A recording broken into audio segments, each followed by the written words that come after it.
In the early 1980s, the muscle car era was on the brink of extinction. The oil crisis of the 1970s led to stricter emission regulations, and major corporations were struggling to sell cars that bored customers with their focus on economy.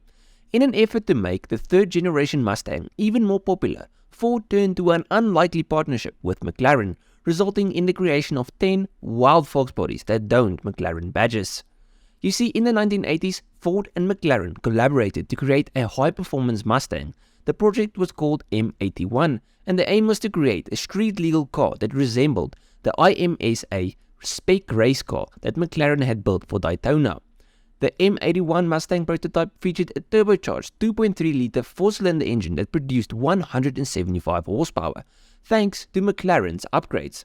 Now, only 10 examples of this M81 McLaren Mustang was ever built, making this a super rare car that will certainly draw attention from car collectors. The M81 McLaren Mustang Prototype boasted an orange and grey exterior, featuring McLaren Mustang graphics on the doors, a fiberglass hood, wide fenders, and BBS wheels. Inside the cabin, you'll find a set of black Ricardo seats and a race-mark steering wheel, a roll cage, Stewart Warner instrumentation, and dash plate with a P indicating the car's prototype status. Despite the oil crisis of the 1970s that crippled the economy and led to stricter emission regulations, the M81 Mustang Prototype represented a time when Ford was exploring other avenues besides Formula One racing, and this collaboration with McLaren produced a rare and unique car. Now, in addition to the M81 Prototype, McLaren also built an IMSA-spec race car, which made its debut at Daytona in 1981, with drivers Tom Clauser and John Morton taking turns behind the wheel. The McLaren-engineered Mustang managed to finish the 24-hour race despite a crash in the early hours of the event. It crossed the finish line in 21st place, but made headlines all across the globe for being patched up using countless rolls of duct tape. But in Livonia, McLaren engineers had finished 10 roadworthy cars, hand-built from production on the stock hatchbacks that were previously stripped to the bare chassis. They featured bulging fender flares, grillless front ends, IMSA-style fiberglass hoods with massive scoops, and BBS wheels wrapped in Firestone HPR tires. In addition, McLaren engineers beefed up the suspension with the fully adjustable Coney shocks, stiffer springs, and sturdier anti-roll bars with tungsten bushings taken from the Fairmont police cruiser.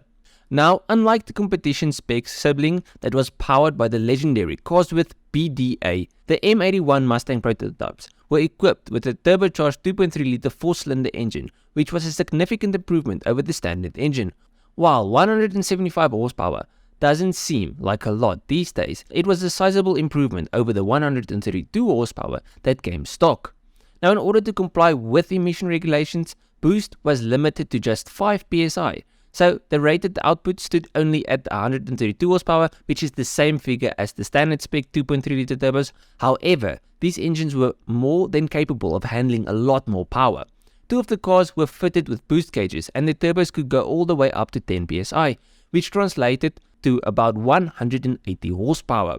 Okay, I know that's still less than like a 1.6 hot hatch of today, but that's it. Those days were difficult times for muscle car manufacturers.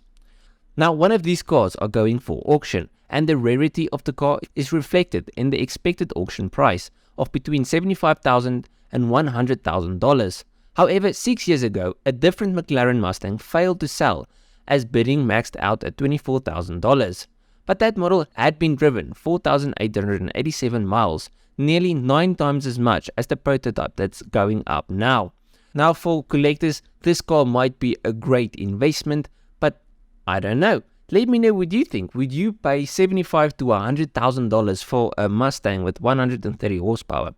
This is a really cool collaboration, but for me, a Mustang should have a V8, and I would probably not pay $100,000 for this car, no matter how cool it is. It is really cool, but I want a V8 in my Mustang. Let me know what you think down below. If you liked this video, please leave a like and subscribe to the channel. And if you did like it, you'll like all of my other stuff. So just go through my channel, see if there's something else you like. I'll check you guys in the next one. Cheers, eh?